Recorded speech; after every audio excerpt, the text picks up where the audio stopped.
અમદાવાદમાં ફરી એકવાર લુખ્ખા તત્વોના આતંકની ઘટના સામે આવી છે। 31 ઓગસ્ટના રોજ જુહાપુરા વિસ્તારમાં સુનલ 4 રસ્તા ઉપર જાહેરમાં એક યુવક પર છરી વડે હુમલો કરવામાં આવ્યો હતો। ટ્રાફિકથી ધસમસતા રોડ પર છરી પથ્થરોથી મારામારી કરવામાં આવી હતી। આ સમગ્ર ઘટનામાં 2 લોકોને ઈજા થતા સારવાર અર્થે હોસ્પિટલ ખસેડવામાં આવ્યા હતા। આ ઘટનાનો વિડીયો પણ સોશિયલ મીડિયામાં વાયરલ થયો છે।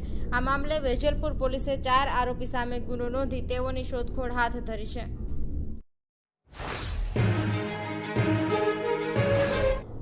આજથી શક્તિપીઠ અંબાજી ખાતે ભાદરવી મહાકુંભનો વિધિવત પ્રારંભ થઈ ગયો છે। જય અંબેના જય ઘોષથી અરવલ્લીની ગિરિમાળાઓ ગુંજી ઉઠી છે। આજથી શરૂ થયેલા ભાદરવી પૂનમનો મેળો આગામી 7 સપ્ટેમ્બર 2025 સુધી ચાલશે, જેમાં લાખો શ્રદ્ધાળુઓ મા અંબાના દર્શને ઉમટી પડશે। અંબાજી જતા ભક્તો માટે પાર્કિંગ, મંદિરના દર્શન, આરતી, પ્રસાદ અને બસની સુવિધા સહિતની માહિતી આપને જણાવી દઈએ।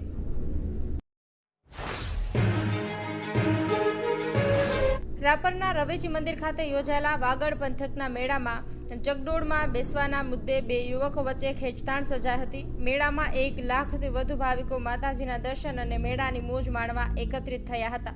ઘટનાના 2 વિડીયો સોશિયલ મીડિયા પર વાયરલ થઈ રહ્યા છે। પ્રથમ વિડીયોમાં એક જૂથના લોકો ગાળાગાળી કરતા અને મારામારી કરતા દેખાય છે અને બીજા વિડીયોમાં પોલીસની હાજરીમાં એક યુવક સાથે માથે રૂમાલ બાંધીને ભીડમાંથી નીકળતો જોવા મળે છે। સ્થાનિક લોકો પાસેથી મળેલી માહિતી મુજબ પ્રાથડ વિસ્તારના એક યુવકે કરેલી મજાક બાદ મામલો બીચક્યો હતો।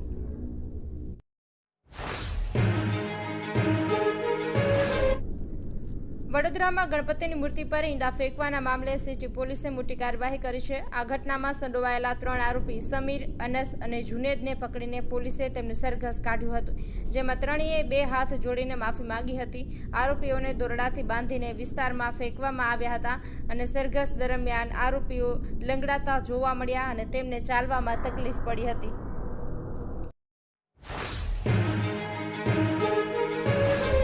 મોરબી જિલ્લાના હળવદ તાલુકાના ચરવાડા ગામમાં છેલ્લા ઘણા સમયથી ભૂગર્ભ ગટરની સુવિધાના અભાવે સ્થાનિક લોકોમાં ભારે રોષ જોવા મળી રહ્યો છે। આ સમસ્યાના નિવારણ માટે અનેક રજૂઆતો છતાં કોઈ પગલાં ન લેવાતા આજે ગામના આશરે 250 જેટલા લોકો, મહિલાઓ સહિત આમ આદમી પાર્ટીના આગેવાનો સાથે મોરબી કલેક્ટર કચેરીએ પહોંચ્યા હતા। તેમણે ગટર નહીં તો મત નહીંના નારા લગાવીને કલેક્ટરને આવેદનપત્ર સુપરત કર્યું હતું।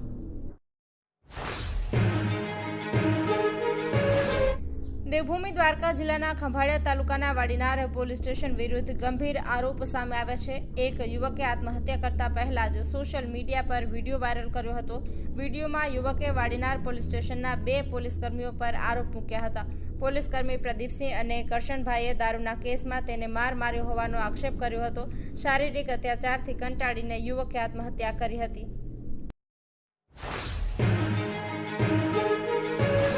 ગાંજો સુરત લાવવામાં મદદ કરશે તો કમિશન આપવાનું કહી પાંડેસરાનો ગાંજા માફિયા ઓરિસ્સાનું ટેક્સી ડ્રાઈવરને ફોસલાવી તેની સાથે 1.70 લાખ રૂપિયાની કિંમતનો 17 કિલો ગાંજો લઈ આવ્યો હતો। જોકે આ શખ્સ સહારા દરવાજા મળવાનું કહી કડોદરા ચોકડી ઉતરી ગયો હતો। આ યુવક સહારા દરવાજા પહોંચે તે પહેલા જ પોલીસે ઝડપી લીધો હતો।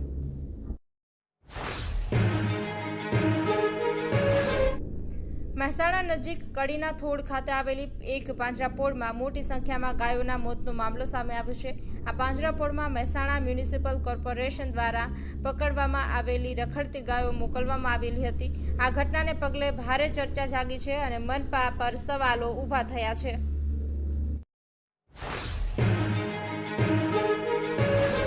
રાજુલા તાલુકા ભાજપ પ્રમુખ ધીરુભાઈ નકુમે અમરેલી એસટી નિયામકને લેખિત રજૂઆત કરી છે। તેમણે રાજુલાથી જૂનાગઢ સુધી નવો એસટી રૂટ શરૂ કરવાની માંગ કરી છે। આ રૂટ જૂની કાતર, નવી કાતર, ડેડાણ, ખાંભા, ધારી તેમજ વિસાવદર થઈને જૂનાગઢ સુધી જશે। આ રૂટથી માર્ગ પર આવતા ગામોના લોકોને જૂનાગઢ આવવા જવાની સરળ સુવિધા મળશે। જૂનાગઢ ધાર્મિક સ્થળ હોવાથી સુવિધા મળશે અને ગિરનાર પરિક્રમા અને મહાશિવરાત્રી મેળા દરમિયાન આ રૂટ વિશેષ ઉપયોગી બનશે।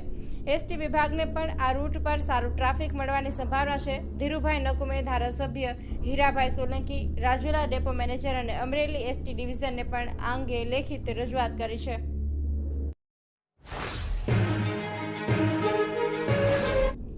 મુન્દ્રાના શહેરના 0 પોઈન્ટ તરફ જતા માર્ગે આવેલી ચાની દુકાનમાં તારીખ 30ની મોડી રાત્રે નજીવી બાબતે ધોકા અને પાઇપ વડે 3 વ્યક્તિ ઉપર 20 જેટલા ઈસમોએ હુમલો કર્યો હતો તેવી ફરિયાદ પોલીસ દફતરે નોંધાઈ છે. પોલીસે 13 અજાણ્યા ઈસમો સહિત કુલ 20 સામે મારામારી અને જાહેરનામાના ભંગ સહિતની કલમો જેના તળે ગુનો નોંધી તપાસ હાથ ધરી છે.